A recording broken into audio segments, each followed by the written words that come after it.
Hello friends, welcome back to my channel. কেমন আছো তোমরা সবাই? আশা করছি সকলে খুবই ভালো আছো, আর আমিও কিন্তু ভীষণ ভালো আছি।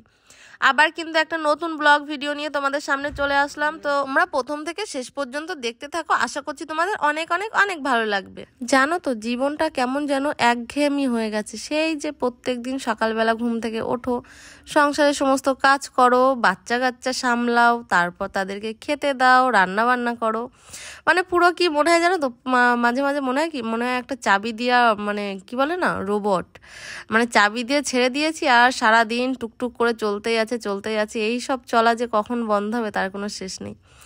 তো কি আর করা যাবে বলো, আমাদের মেয়েদের তো এইসবই কাজ, সংসার, বাচ্চা কাচ্চা, স্বামী, সব কিছু নিয়েই আমাদের জীবন।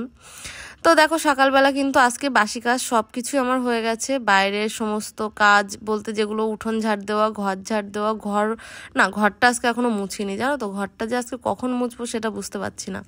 আমারও আজকে একটু ঘুম থেকে উঠতে লেট হয়ে গেছিলো, যার জন্য ব্লগটাও একটু দেরি করে শুরু করেছি। আর আজকে কিন্তু ছিল সানডে, আর আমার হাজবেন্ডের এখন নতুন নিয়ম শুরু হয়েছে যে সানডেতে চিকেন মাস্ট। তো কোনোদিন চিকেন, কোনোদিন মাটন। তো আমি তো মাটন খাই না, আমার জন্য যে মানে প্রায় দিন চিকেনটাই হয়। তো মাটনটাও খুব একটা হয় না, আমি যেহেতু খাই না, আর আমি রান্নাও করি না, বাসনপত্রও মাজি না, কিছুই করি না, যার জন্য কিন্তু আমার শাশুড়ি মা বলে থাক, দরকার নেই, চিকেনটাই আনা হোক। তো চিকেনটা আমি খুব ভালো খাই, জানো তো। আর চিকেন খেয়ে খেয়ে দেখো পুরো চিকেনের মতোই চেহারা হয়ে গেছে আমার। তো অনেক চেষ্টা করছি একটু কমানোর, ডায়েটও শুরু করেছি, জানো তো। আমার যে এত পছন্দের প্রিয় চা, সে চাটাকেও আমি বাদ দিয়ে দিয়েছি। দেখলে তো, সকালবেলা সবাইকে চা দিলাম, আমি কিন্তু মেথি জলই খেলাম। তো তোমাদেরকে বলেছিলাম আগের ব্লগেও যে তোমরা কিন্তু প্লিজ একটু বলো যে মেথির জল খেলে কি কোনো উপকার হয়, কিন্তু তোমরা কেউ কোনো কমেন্ট করোনি। কি জানি তোমরা আমার ভিডিও প্রথম থেকে শেষ পর্যন্ত দেখো কি দেখো না। তো যাই করো না কেন, আমাকে একটু জানিও। তো দেখো, এবার কিন্তু আমি চলে আসলাম রান্না বান্নার দিকে। সকালবেলা ঘরের সমস্ত কাজবাজ গুছিয়ে চলে আসি বাইরে রান্না করতে। তো আজকে রান্না হবে চিকেন করব, দেখালাম যে তোমাদের। আর করব হচ্ছে বরবটি আলু ভাজা। তোমরা তো জানো আমাদের বাড়িতে চিকেন হলে সেদিন অন্য বেশি কিছু করি না। আর আজকে আমাদের হাঁড়িটা একটু অন্য, কারণ দুজন গেস্ট আসবে, আমার হাজব্যান্ডের দাদু আর দিদা। তো তার জন্য একটা বড় হাঁড়িতে ভাত বসিয়েছি। আর রান্না বান্নাও প্রচুর, মানে প্রচুর বলতে কি, 2 রকমই করব, কিন্তু একটু বেশি বেশি, এটাই আর কি। তো ঠিক করে না, আমি গুছিয়ে কথাও বলতে পারছি না, দিন দিন না কেমন একটা হয়ে যাচ্ছে, জানো তো। এই যে ব্লগগুলো করি ঠিক আছে, কিন্তু এই ভিডিওগুলো এডিট করতে যে আমার এত প্রবলেম হয়, তোমাদেরকে কি বলবো। সারাদিন কাজ বাজ করে না, আর এনার্জি থাকে না। তো এই রাত 11টার সময় কার এনার্জি থাকে তোমরা একটুখানি বলো। তখন যেই ঘরে আসি না, পুরো ঘুম চলে আসে চোখে। তো আমার সকাল থেকে স্ট্যান্ডটা খুঁজে পাচ্ছিলাম না, যার জন্য ভিডিও করতেও খুব প্রবলেম হচ্ছিল। আর আমার তো ক্যামেরা ধরে দেওয়ারও কেউ নেই। একবার মাহিকে বলি, মাহি আমার উপর রাগ দেখায়, মাহির বাবাকে বললে সেও আমার উপর রাগ দেখায়, কেউ ক্যামেরা ধরতেই চায় না। তাই এখন কিন্তু আমার ক্যামেরাটা মাহিই করে দিচ্ছে। তো আমি দেখো ভাজাটা বসিয়ে দিয়ে পেঁয়াজ রসুন ছাড়িয়ে নিচ্ছি, এবার এগুলোকে সব বাটবো। আজকে জানো তো শিলনোড়ায় মশলা করব। শিলনোড়ায় মশলা করলে না খেতে খুব ভালো লাগে। আর দেখো এদিকে ভাজাটাও প্রায় আমার শেষের দিকে। তো চলো আমি এবার ঝটপট করে রান্নাবান্নাটা করে নিই। তো দেখো শেষ পর্যন্ত কিন্তু ক্যামেরাটা আমিই ধরলাম, কি আর করব। তো এখন দেখো মাংসের আলুগুলোকে ভেজে নিচ্ছি। আর তোমরা জানো তো, যারা গ্রামের দিকে থাকো তারা তো অবশ্যই জানবে, কাঠের উনানে মাংস রান্না করলে না খেতে কিন্তু দারুণ টেস্ট হয়। তোমাদের বিশ্বাস না হয়, তোমরা একদিন রান্না করে খেয়েই দেখবে। আর এই শিলনোড়ায় মশলা করলে তো সেটা আর বলার নয়, দারুণ লাগে খেতে। তো মিক্সিতে মশলা করলে খুব সুবিধা হয়, কিন্তু আজকে মনে হলো একটু শিলনোড়ায় মশলাটা করি। তোমরা কিন্তু, আমি যে একজনের নাম নিই আর একজন কিন্তু খুবই রাগ করো, তাই আমি ঠিক করেছি এখন থেকে আর ব্লগে কারোর নাম নেবো না, সবাইকে আমি কমেন্টে রিপ্লাই দেবো। তো তার মধ্যে পিয়ালি বলে একটা বোন আছে, সে আমাকে রেগুলার কমেন্ট করছে যে দিদি ভাই আমার নামটা তোমার ব্লগে নাও। তো পিয়ালি বোন, তোমাকে অনেক ধন্যবাদ, আমার ভিডিও দেখো আর আমাকে সুন্দর সুন্দর কমেন্ট করো। তো দেখো, আর যাদের নামগুলো নিলাম না তারা কিন্তু প্লিজ কেউ রাগ করো না, কারণ তোমরা তো বোঝো বলো, এই 10 মিনিটের একটা ব্লগে নাম নিতে নিতে যদি 5 মিনিট চলে যায়, তাহলে আমি তোমাদের সঙ্গে কি করে গল্প করব তোমরা বলো। আর তোমরা কি চাও না আমার সাথে কথা বলতে, সেটাই বলো। তো দেখো, আমি কিন্তু আগে রসুনটা বেটে নিলাম। আর মাংস রান্না করতে কিন্তু যা যা লাগে, মানে মোটামুটি আদা, জিরে, পেঁয়াজ, রসুন আর শুকনো লঙ্কা, টমেটো, তো এই সমস্ত কিছুই। তো দেখো মাংসের সাইজটা না একটু বড় ছিল, যার জন্য কিন্তু আমি একটুখানি বটি দিয়ে কেটে কেটে নিলাম। তো আমাদের এখানে মাংসটা কেটেই নিয়ে আসে, আর মানে মাংসের পিসগুলো এত বড় করে না, সেটা বলার নয়।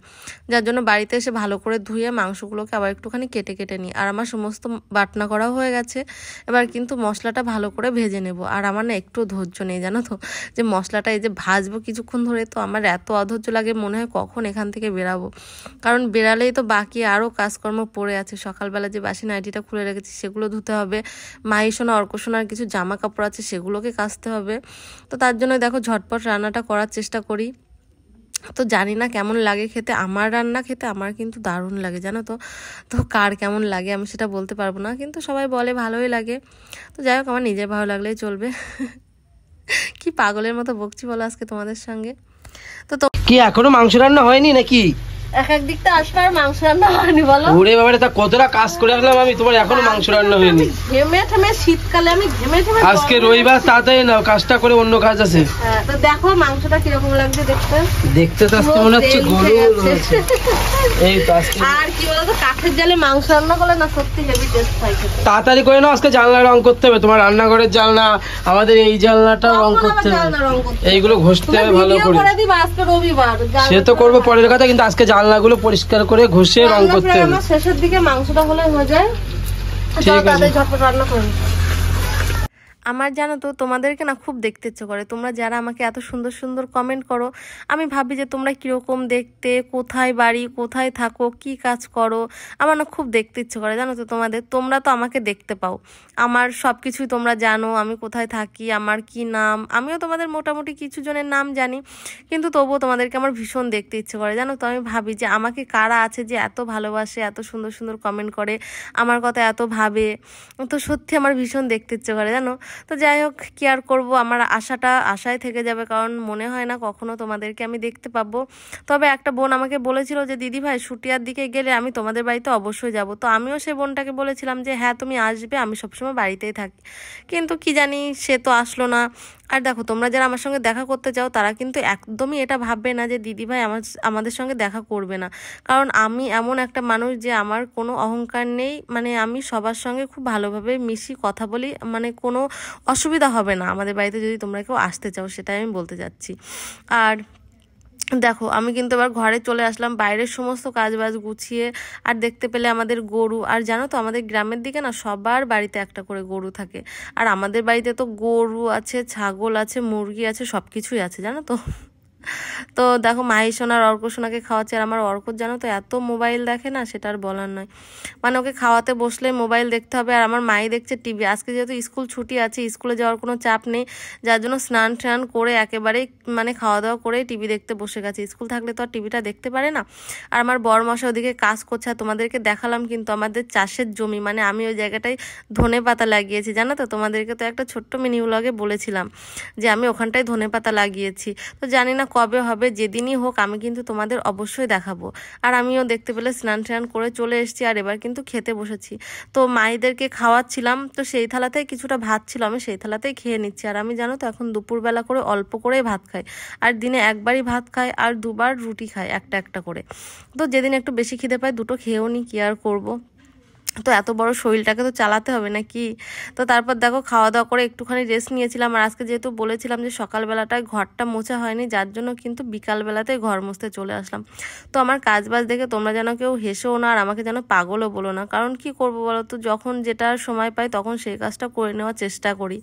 তো সকালবেলা যেহেতু ঘরটা মোছা হয়নি, আর ঘরটাগুলো না মুছলে না আমার মনের ভিতরটা কেমন একটা লাগে, মনে হয় কি কাজ যেন করিনি জানো তো। 2-1 দিন তো এমনও হয় আমি রাতের বেলাতেও ঘর মুছতে লেগে যায়, যেদিন দিনের বেলাতে সময় না পাই। তো পুরোটা না মুছতে পারলেও ঘর দুটোও তো মোছার চেষ্টাই করি, আমাদের ঘরটা আর আমার শাশুড়ি মায়ের ঘরটা। তো ঘরটার মুছে এখন জলের জগগুলো বের করে দিলাম, আমার বরমশাই জল ভরবে, তো বললাম যে আমার জলগুলো একটু ভরে দাও। আর বাইরেটা দেখো প্রায় সন্ধ্যা সন্ধ্যা হয়েই যায়, তো জামা কাপড় কিছুটা তুলে নিয়ে এসেছিলাম, ভিজে ছিল, সেগুলোকে এখন নাড়বো, মানে স্ট্যান্ডের পর দিয়ে নেড়ে দিচ্ছি, কারণ আমাদের ওই সাইডটাতে না খুব একটা রৌদ্র আসে না, যার জন্য কিছু কিছু জিনিস শুকায় না, তো তার জন্য স্ট্যান্ডের পরে দিয়ে ঘরে ফ্যান চলে শুকিয়ে যায়। তো তোমাদের সঙ্গে কিন্তু আজকের ব্লগটা আর বেশি বড় হবে না, কারণ অনেকটাই বড় হয়ে গেছে। তো জানি না শেষ পর্যন্ত তোমরা কে কে আমার এই বকবকানি শোনো।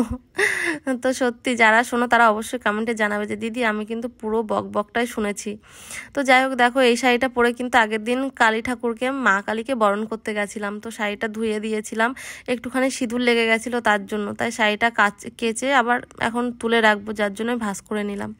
আর একটা শাড়ি ছিল পরে ভিডিও করেছিলাম, সেটাও ধুয়ে দিয়েছিলাম। তো চলো আজকের মতো আমার ব্লগটা এই পর্যন্তই। তোমরা কে কে শেষ পর্যন্ত দেখলে সবাই কমেন্ট করে জানিও, আর তোমাদের এক একটা কমেন্ট পড়তে আমার খুব ভালো লাগে। তো আবার দেখা হবে দুদিন পর আর একটা নতুন ব্লগের সঙ্গে। আর তোমাদের কার কার আমার ব্লগ দেখতে ভালো লাগে সেটাও কিন্তু অবশ্যই কমেন্ট করতে ভুলো না। তো চলো আজকের মতো টাটা, বাই বাই, সবাই ভালো থেকো, সুস্থ থেকো। হাই রে, আমার কথা শেষ হয়ে গেল, এখনো ব্লগই শেষ হলো না। তো আমি যে কেমন এডিট পারি সেটা তোমরা আমার ভিডিও এডিট করা থেকে বুঝতেই পারছো।